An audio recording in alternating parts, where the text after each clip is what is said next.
Tantor Audio, a division of recorded books, presents The Bloody Legionnaires, an action-packed military thriller by Geoffrey Davison, narrated by Kleinman. Farewell, Monsieur Traveller.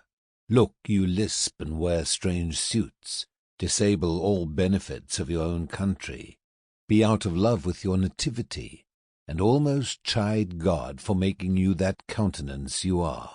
Or I will scarce think you have swam in a gondola. William Shakespeare. Chapter 1. It was approaching 1 a.m. on the morning of 13 March. The man stood in the dark shadows, in a dimly lit street in the old quarter of Budapest, and watched the building opposite him. On the top floor of the building was a light at a small window. The man glanced at his illuminated watch dial and gripped his bulky briefcase. A gust of wind blew a cloud of dust into his face. He felt no physical discomfort. All his faculties were concentrated on watching the light from the window and listening for any sign of danger. The light at the window flickered. It was the signal that he had been waiting for. His eyes searched the darkness around him, and his ears strained to pick up any sound of danger. He saw and heard nothing. He left his cover and quickly crossed the street and entered the building. A night light gave a dull blue glow, but the man knew the staircase and the treads to step on warily. He quickly climbed to the top floor landing and came to an apartment door. On the door was a printed card. It read, Madame Zina, astrologer and clairvoyant. Consultations by appointment. The man knocked gently on the door. A woman's voice called out, "Come in. My door is always open." The man opened the door and stepped into the apartment. The room was lit by a small table lamp close to the window where Madame Zina was sitting in front of heavily draped curtains at her table and crystal ball. She had a dark gypsy-looking face with grey hair. Over her shoulders was a colourful shawl. The man took a seat facing her at the table. He held his leather briefcase on his knees.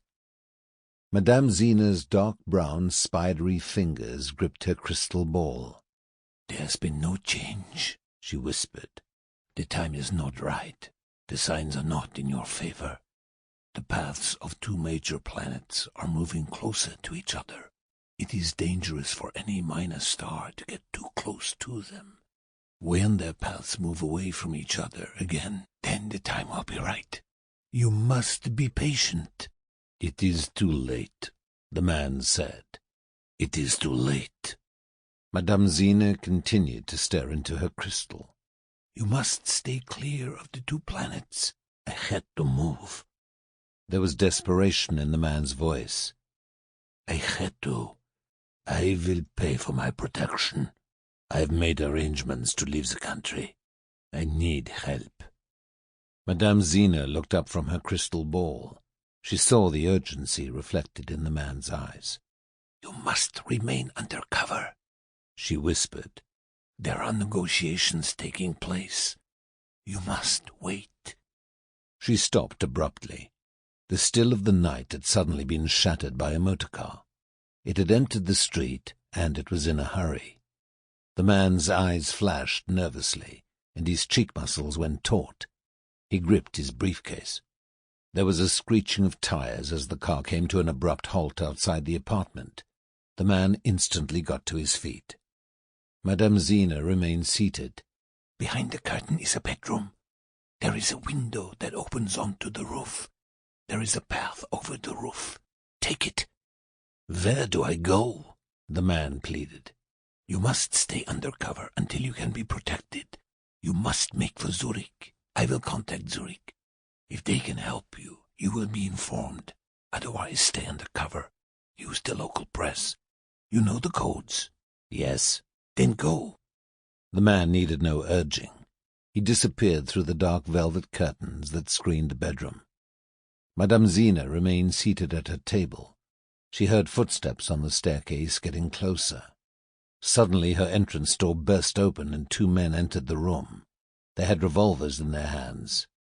"Good evening, comrades," Madame Zina said. The men ignored her and rushed into the other rooms of the apartment, including the bedroom. A third man entered the apartment. He was tall, hatless, and wearing a dark overcoat. He walked into the middle of the room and glanced about him, with a superior expression on his face. The two men spoke to him in Russian. He snapped out an order. They hurried out of the apartment and down the staircase. The man slowly removed his gloves and took the seat facing Madame Zina. "Good evening, comrade," Madame Zina said. "I wasn't aware that we had an appointment." The man gave a faint smile of amusement. "We have now, madame," he said. "Look into your crystal ball, and look hard." Madame Zina again gripped her crystal ball with her spidery fingers. "Tell me, madame, where is Wyszynski?" "Wyszynski, comrade? Who is it that I look for?" "He is a man from my department, madame, and he has been concerned about his future." Madame Zina put her head nearer to the crystal. She studied it thoughtfully, then looked up at the man. "The crystal tells me nothing about such a man, comrade." The smile left the man's face. In its place came a look of anger. Suddenly he lashed his hand across the table and sent the crystal and its stand flying across the room. Madame Zina fell back in her chair. The man produced a revolver and pointed it at her. "Study this, madame," he hissed, "and not your crystal ball." He leaned forward. "This man has been consulting you about his future, madame." He spoke coldly, and his eyes had narrowed. "Now where is Wyszynski? Tell me." Madame Zina had recovered her composure. "I do not know the whereabouts of such a man, comrade," she said. "He has not consulted me." "And if such a man should consult you, madame, what would you tell him?" "I would tell him that I could not help him. The signs are not favorable." The man sat back. "The signs are not favorable," he said. He continued to eye her coldly. He knew the signs that she was referring to, and he understood what she was saying. He looked into her dark gypsy face and squeezed the trigger of his revolver twice, in quick succession. There was a sharp crack, and 2 bullets smashed into Madame Zina's heart, killing her instantly. The man stood up. He still held his revolver in his right hand. His left hand smacked the table angrily. "Wyszynski," he hissed. "Wyszynski, we will find you. We will find you and kill you. You are a dead man." Wyszynski had heard the 2 revolver shots.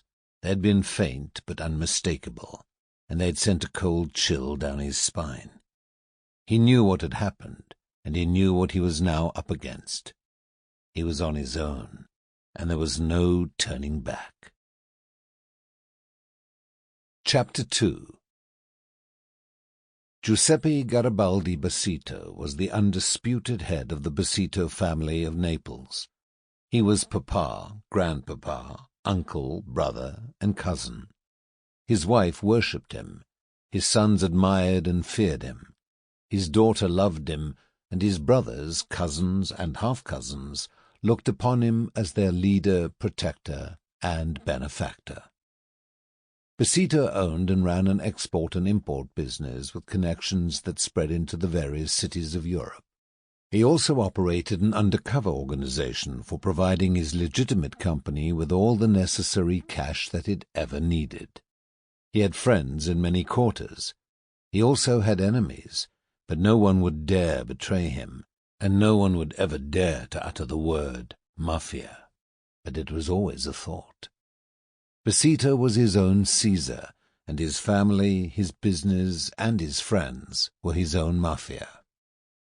When Basito's daughter, his beloved Maria, brought her boyfriend Nico Mincello to ask permission to marry, Basito was particularly delighted, because not only was his daughter obviously happy, but also because the Mincello family was a highly respected family of bankers. The marriage would give Basito's business interest further respectability. Basito gave his blessing to the marriage and decided that the announcement of their betrothal should be made at a gathering of the two families at Basito's villa. Signora Basito and the women of the household set about making the lavish preparations for the occasion, and Basito enjoyed himself just watching his bulging wife commanding her flock of helpers, and the radiant happiness of his daughter. In between watching the delights of his family, Basito also enjoyed himself downtown in the company of a particularly attractive and shapely mistress called Gina. Gina was one of Basito's delights as much as his family was, but with Gina, Basito had a different relationship and different surroundings. His family lived in a comfortable villa overlooking the Bay of Naples. It had its family heirlooms and family portraits, and a distinct gloomy air of family respectability. Gina, however, was provided with a modern luxury flat and all the necessary modern conveniences. She demanded luxury, and she could have got it elsewhere if Basito had not been prepared to give it to her. But then Basito was a wealthy man who had no qualms about spending money, so long as he got value for it, and so long as he was not double-crossed. Basito was kind, generous, benevolent, and even at times humorous. He was also shrewd, ruthless, and at times merciless. It was on the 13th of March that Basito selected for his daughter's party to announce her betrothal. It was a quiet night for his operations. There was nothing planned, and every preparation was made for Basito to spend a peaceful evening with his family in their villa. The party started according to plan. The guests arrived punctually. The wine flowed liberally. The compliments and the emotional outbursts of love and affection for Basito were liberally bestowed upon him, and not too modestly accepted. The meal was noisy and lavish. Basito sat back and gave an approving nod of his head to his grey-haired, robust wife, who had long since been condemned to wearing black robes. She gave a grateful smile of thanks for his acknowledgment, little knowing that his thoughts were elsewhere, with a curvaceous and delectable Gina. All was going well until one of Basito's office assistants, a smartly dressed, dark-suited young man, came and whispered into Basito's ear. Basito's face instantly clouded over, but he was immediately able to put on the mask of the benevolent patriarch again. "You must excuse me," he announced to the gathering. A hush fell over the room. "A slight matter of business to attend to. I shall only be a few minutes. Please." He waved his arms in a grand gesture of benevolence. "Please, enjoy yourselves." His daughter looked at him appealingly. "Papa, the speeches." "Only a few minutes, my angel." He kissed her and his wife, and left the room followed by his sons Antonio and Carlos. As soon as the double doors to the large dining room were closed behind him, Basito cast off his look of calm benevolence. His face became stern, his eyes cold. "How dare the inspector come to my house on such an occasion?" he demanded. "How dare he?" His assistant didn't answer him. He stood to one side. Basito stormed into his study. Inspector Paledo and his assistant Sergeant Grazelli stood waiting for him. They saw the look of annoyance on Basito's face, but the inspector was not overawed. He had long since suspected the benevolent Basito and his organization of other activities. Now he had found a possible lead into those other activities. He welcomed the opportunity of crossing swords with Basito, but he was cautioned by the knowledge that the chief of police was also a friend of Basito's and a potential guest at Basito's daughter's forthcoming wedding. "Good evening, Signor Basito," the inspector said. "I do apologize for having to disturb you on such an evening." He gave a look of regret for his intrusion. "I trust it is not a trivial matter," Basito replied. His two sons and his office assistant stood behind him.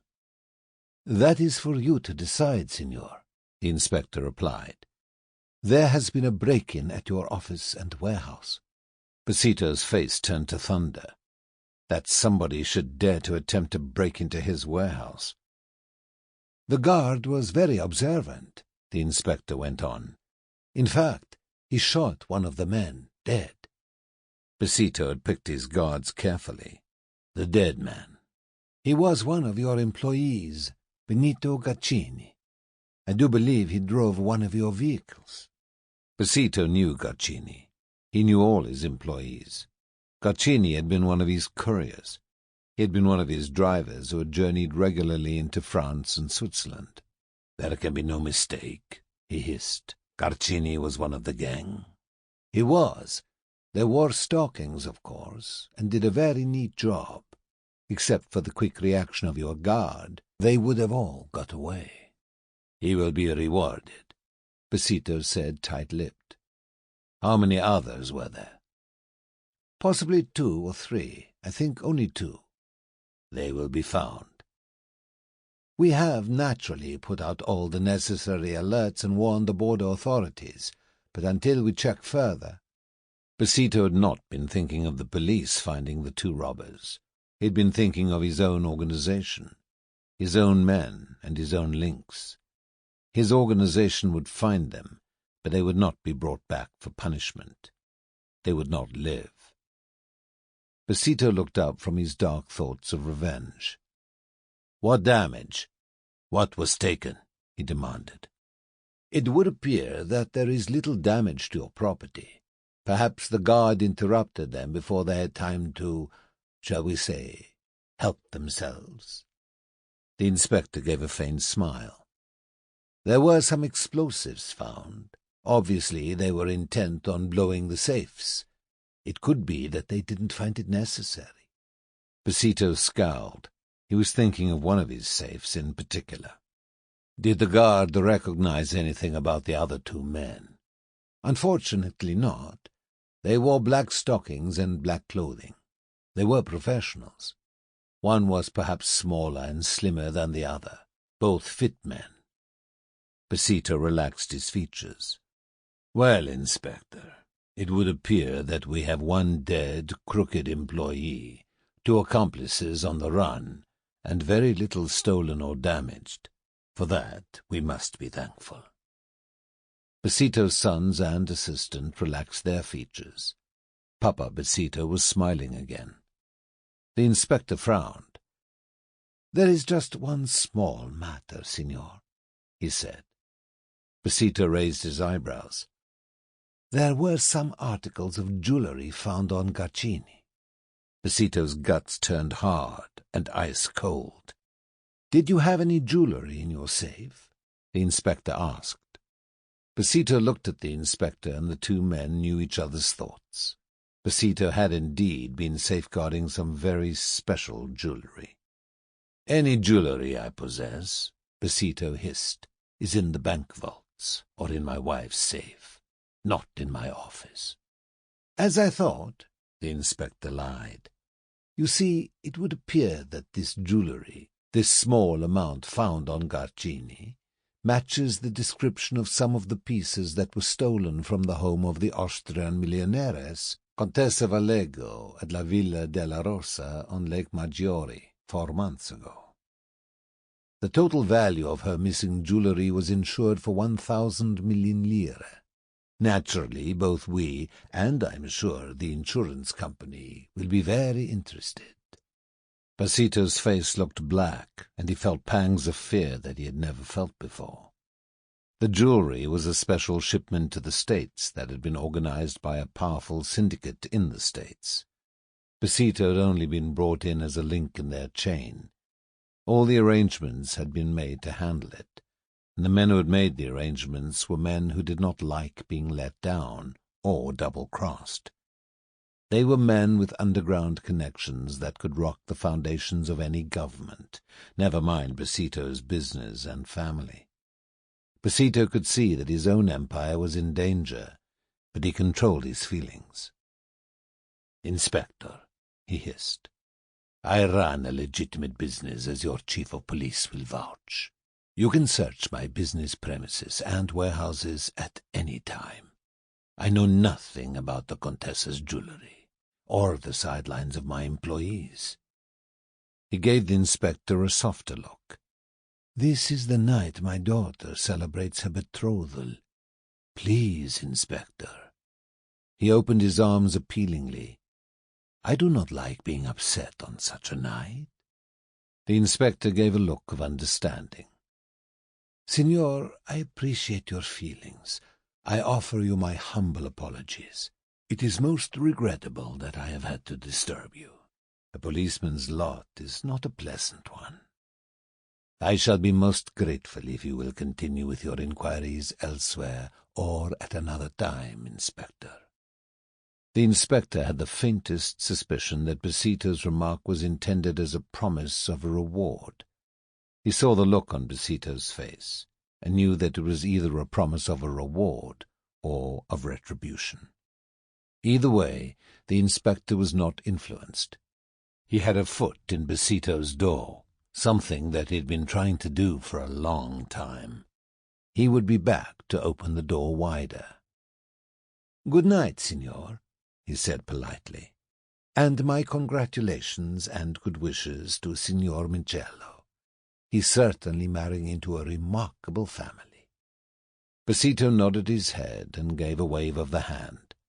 Antonio, Besito's eldest son, escorted the inspector and the sergeant from their premises. When he returned, he closed the study door. The atmosphere in the room was charged. "Garcini," Besito spat. "The traitor!" He looked wildly at his two sons and his heavy man. "Who were those other two men?" he asked. "Who would dare to do such a thing?" "None of our own men, Papa," Antonio said, daring to speak although his father was in such a mood. "Nobody would dare cross you.